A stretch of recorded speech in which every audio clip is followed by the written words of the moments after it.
Haunted love story. रात के करीब 10 बज रहे थे और Arjun Dilshad garden metro station के करीब बस स्टॉप पर खड़ा किसी से बात करते हुए बस के आने का इंतजार कर रहा था। अचानक आसमान में काले बादल घिर आए और झमाझम बारिश होने लगी।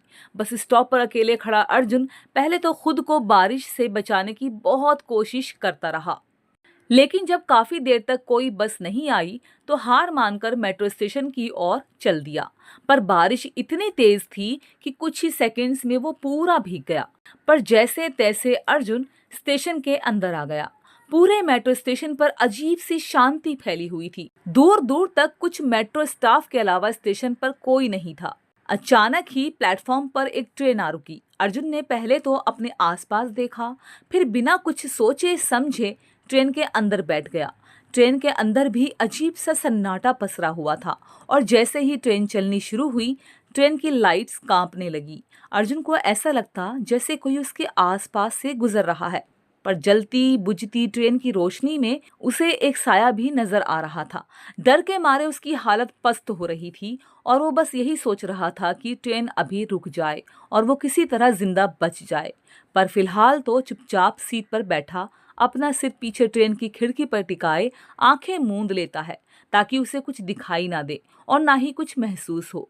तभी अर्जुन के कान में किसी लड़की की धीमी और मदहोश कर देने वाली आवाज आई। Excuse me, is this holy train?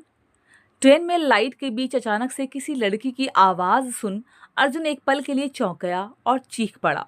पर जैसे ही लाइट नॉर्मल हुई और उसकी नजर उस लड़की पर गई तो वो उसे निहारता ही रह गया। अब उस लड़की की खूबसूरती ऐसी थी कि शायद अर्जुन की जगह आप होते तो आपका भी यही हाल होता। अर्जुन की तरह वो लड़की भी पूरी तरह से भीग चुकी थी। इतनी भीगी हुई थी कि उसके कपड़ों के ऊपर से ही उसके सुडोल बदन का आकार देखा जा सकता था। उस लड़की ने अर्जुन से कहा, क्या आप सुन रहे हैं?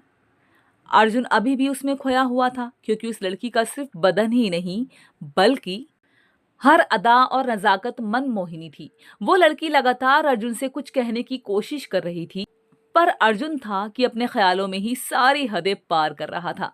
तभी उस लड़की ने उसके कंधे को हिलाते हुए कहा, बस करो यार, अब आंखों से ही लूट लोगे क्या? उसकी ये बात सुनकर अर्जुन ने अपनी नजरें झुकाते हुए कहा, ऐसी कोई बात नहीं, तुम मुझे गलत मत समझो। अर्जुन की बातों को नजरअंदाज करते हुए लड़की ने कहा, एक तो ये ट्रेन खाली है, ऊपर से ये ट्यूबवेल्स, और तुम यहाँ बैठे कांप रहे थे तो मैंने सोचा कि देख लूं क्या हुआ, पर तुम तो अकेली लड़की को देखते ही घूरने लगे।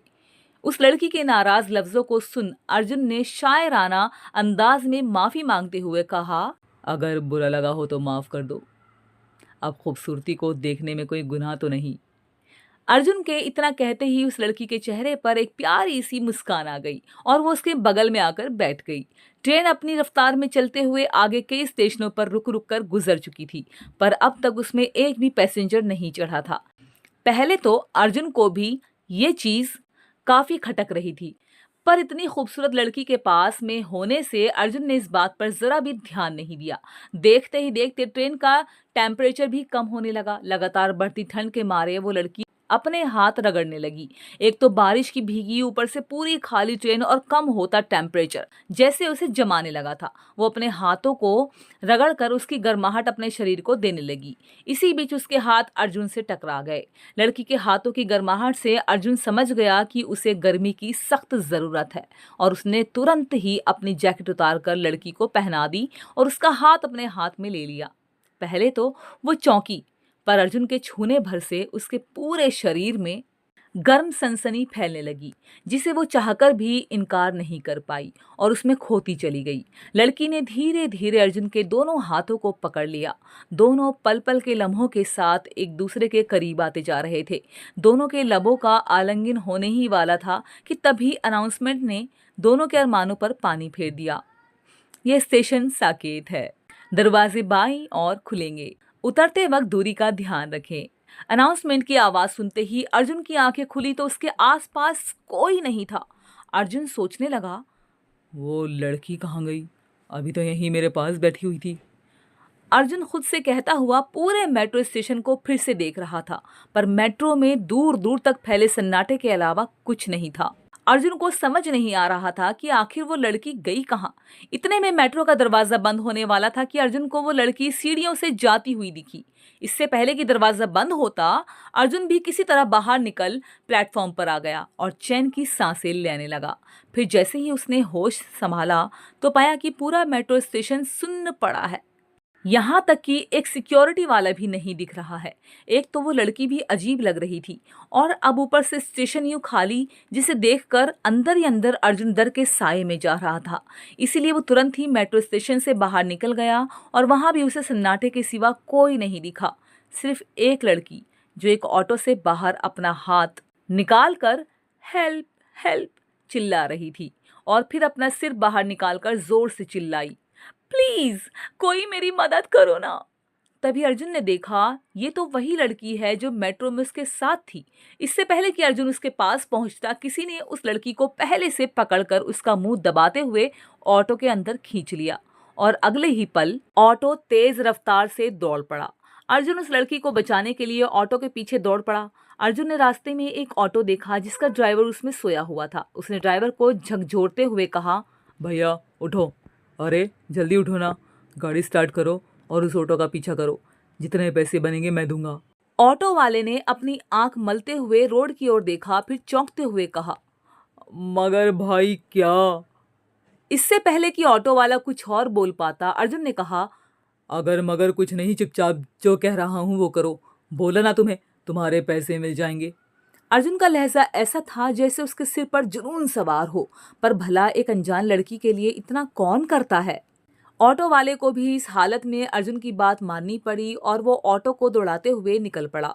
कई बार तो अर्जुन उस ऑटो के बेहद करीब भी पहुंच गया, और उसने अपने ऑटो से निकलकर उस लड़की को बचाने की कोशिश भी की। इस पर ऑटो वाले ने उसे कहा, देखो भैया, अगर इस तरह से ऑटो से निकलोगे तो मैं गाड़ी यहीं खड़ी कर दूंगा, इसीलिए आप चुपचाप बैठे रहो। ड्राइवर की बात सुनकर अर्जुन बैठ तो गया, पर उसके अंदर बेचैनी अभी भी बनी हुई थी। इस वजह से उसकी नजरें लगातार ही उस ऑटो का पीछा कर रही थी।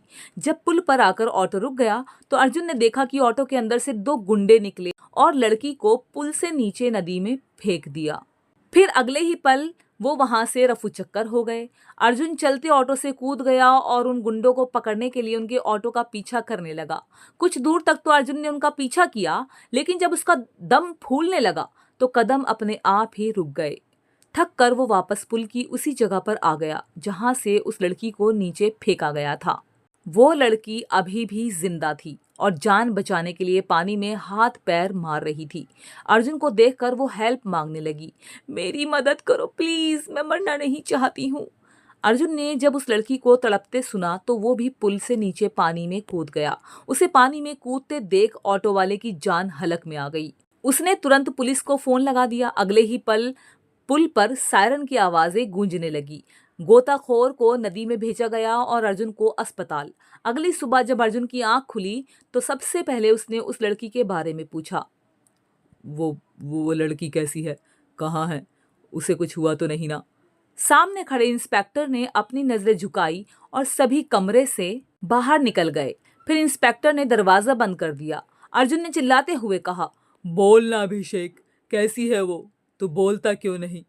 अभिषेक बोला, अर्जुन मेरे दोस्त, तू ये मानने को तैयार क्यों नहीं है कि कब की इस दुनिया से जा चुकी है, पर तू हर महीने अपनी जान देने उस पुल पर चला जाता है और हर बार जिंदा भी बच जाता है, पर दोस्त हर बार किस्मत इतनी अच्छी नहीं होती।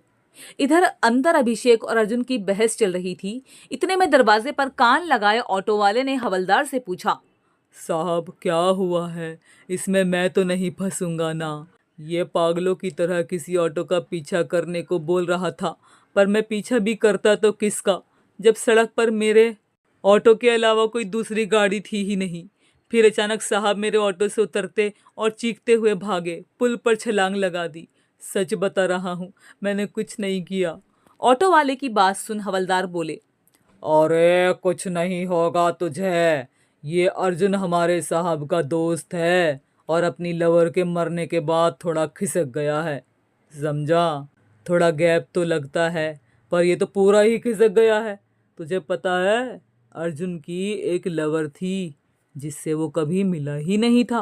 पहले बातें हुई, फिर मिलने का प्लान किया। जिस दिन मिलने वाले थे उस दिन देर रात स्टेशन के बाहर से कोई उसे उठा ले गया और रेप करके पुल से नीचे फेंक दिया। अर्जुन ने अपनी लवर को बचाने की खूब कोशिश की, पर बचा नहीं पाया, बल्कि खुद मरते मरते बचा। हमारे साहब ने उस दिन अर्जुन को तो बचा लिया, पर उस लड़की की हालत बहुत ख़राब थी, वो नहीं बच पाई। पर यह अर्जुन है कि हकीकत को मानने को तैयार ही नहीं है। हर महीने उसी तारीख को किसी न किसी लड़की का भ्रम पाल के उसे बचाने की कोशिश में निकल पड़ता है। हवलदार की बात सुन ऑटो वाला कहता है, बेचारे के साथ बहुत बुरा हुआ साहब, पर उसे सच्चाई मान लेनी चाहिए। भगवान उसे हिम्मत दे। ये कहते हुए ऑटो वाला कांच के दरवाजे से एक नज़र अर्जुन को देखते हुए वापस चलना चाहता है। पर भला अर्जुन सच्चाई को कैसे मान सकता था, क्योंकि दिशा उससे बात करती है और उसी तारीख को मिलने बुलाती है। पर अर्जुन उससे मिल नहीं पाता, बस हर बार उसकी तड़पती हुई चीख का पीछा करता है और अपनी जान देने की अनचाही कोशिश करता है। शायद वो भी दिशा के पास जाना चाहता है, पर दिशा ऐसा नहीं चाहती, इसीलिए तो हर बार वो अर्जुन को बचा लेती है। दोस्तों, ये कहानी आपको कैसी लगी हमें कमेंट्स में ज़रूर से बताइएगा। हमारे चैनल आनी ऑफिशियल कहानियाँ को सब्सक्राइब ज़रूर कीजिएगा। एक और मज़ेदार कहानी के साथ मिलती हूँ, तब तक के लिए धन्यवाद दोस्तों।